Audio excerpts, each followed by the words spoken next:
As I said earlier, I think he's put a very brave face on a lot of different things. And I'm pretty sure this has been the most emotional trip for him so far. As I said, Glen Kuiper grew up going to Cleveland, grew up as at that time his brother and Ray were Indians. He grew up with his family going there to watch his brother Dwayne, who we've all known for a long, long time as a Giants broadcaster, Giants player. But Dwayne was a very proud Indian. And I know Cleveland, Glenn, has always been a trip for you to where everybody goes, we got to go to Cleveland. You love Cleveland because you grew up there. It makes you think of your family. It makes you think of all the great times for you as a kid running around Municipal Stadium in that town. And I got to think for you, this first trip back without Ray has not been easy for you. Yeah, as much as I love coming here, it's different without Ray. I mean, Ray loved coming here so much, and he had a little extra bounce in his step when we came to Cleveland. So I miss having him here. I miss him every day, but it was special. I still love coming here, though. It's we're talking 45 50 years ago, but still I remember so many little things about coming to the ballpark and walking in the old Indians locker room and seeing all those guys and stuff. So I still go down and take a walk every time down by what's now the football stadium where the old park was, just to I kind of remember where we used to park, just silly stuff like that. But I do love coming here. It's a lot of fun. I know, Tony, you were here with us 3-4 years ago, and we had a lot of fun. But I tell you what, watching the thing they did on the scoreboard last night for Ray, that was hard. That was really hard. It was I had to kind of step back a little bit because we saw it, way before the game. They were running it, around 4:00 when we were getting our work done, and we all stopped and we put it on our phone. So that was tough. That was hard, but it was also fun seeing Ray, when he's 25 years old and sporting the Indians uniform. So, yeah, mixed emotions in Cleveland this time around. I'm so glad you guys came out of the commercial break and you brought it up because obviously us watching, you guys are in commercial when it's being played. So if you didn't bring it up, we would have no idea. And then luckily the Indians put it, or the Guardians put it up on their social media. So we were able to see it. And yeah, it kind of brings tears to your eyes and seeing, Ray as a young Ray Fosse. And as you mentioned, when I was there at the ball club, he wanted to go out, and I'll never forget. I went out with him out to Heritage Park to do an interview with him about his career in Cleveland, which of course your brother was a part of that interview because his plaque down there at Heritage Park is right next to Ray's. So I'll never forget that time. And I know how proud your brother is of having played for the Indians. And and of course, what you mentioned was just Ray. Yeah. And they're both, they have plaques out there, the 100 best Indians players of all time. And I think in my brother's case, maybe one of the most popular, but they are. Dwayne's very proud of that, and I know Ray was super proud of it as well. And they played with the Indians, then Indians, now Guardians, at a time when they weren't very good. They did not have great teams, but they were kind of a group of guys who just were all grinders. They just, when it was all said and done as a team, they just did not have enough talent, but they had a lot of fun, so they made up for it in the clubhouse. And that's what I always remember as a kid is Ray's locker was just maybe 2 or 3 down from my brother's. And that's where I first met Ray, this was probably 1976, which would make me 13 years old. And he put those big mitts around my hand. And I remember that. And he didn't like when I told that story because he said it made him feel old. But I said, well, I like telling that story because it's a memory that I've had, for 45 years now. Yeah, you were a little kid running around Municipal Park, and there wasn't a whole lot of people around there.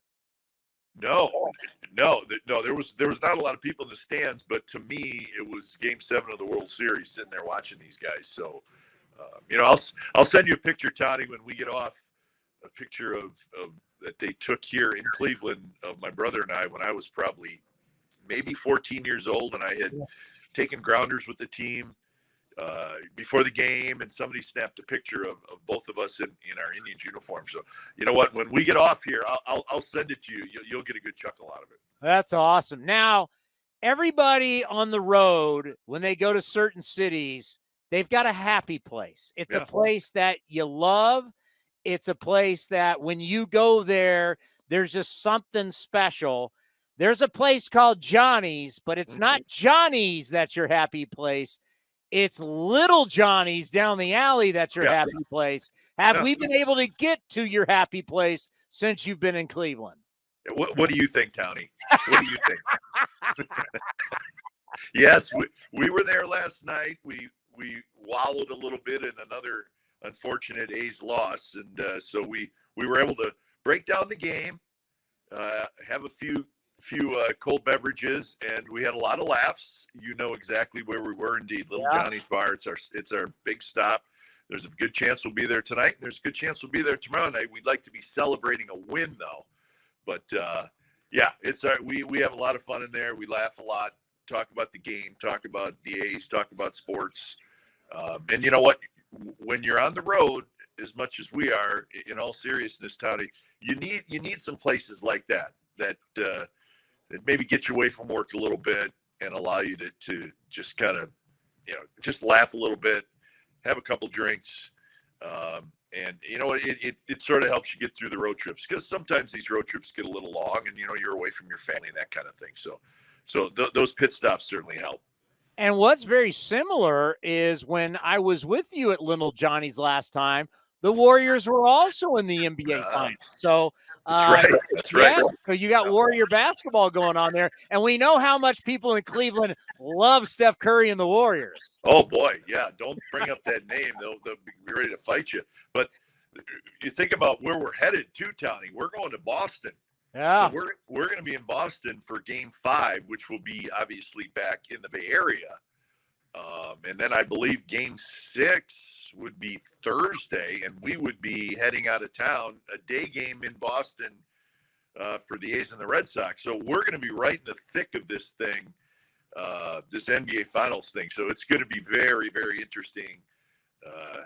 We're going to get a lot of that Boston attitude, I think, in the 4 days we're there. So that'll just make it a little bit more fun, because Boston's a great stop, great sports town and stuff. So we're looking forward to getting there as well. It's funny, in our job, people will say during times like this, they just go, how do you do it? And I'm looking at the notes, and it's like the last time the A's had a 10-game losing streak was 2011. And you and I, what were you doing in 2011? Oh, we were doing the same thing. So it's not like we haven't been through this before. Yeah. You've been on television, and I've been on one of the random radio stations we've been on over the years. So we've done this before, but you know what? This is kind of baseball. Like, people have gotten used to, like, the Yankees have had this unbelievable run where they're in the postseason every single year. It just doesn't happen that way. Most all franchises, you have your winning years, then you'll have some years where you don't. It's like, you got to, like, remind people that this is not our first rodeo. We've done this before. No, and unfortunately, we had a 9-game losing streak earlier this year. So, we have been through it. But I think that the important thing, Tony, too, is I know you understand it, and we're all fans of the A's. We want them to win. But you can only allow that fandom to go so far in your work, because that's not your job. Is not to be a fan. It's to present the game, have some fun with the game. You hope your team wins, but they're not going to win all the time, and some years are better than others. So, we are fans, and we want the team to win, but you can't go home and let the outcome of a game emotionally pull you one way or the other in baseball, because there's just too many games.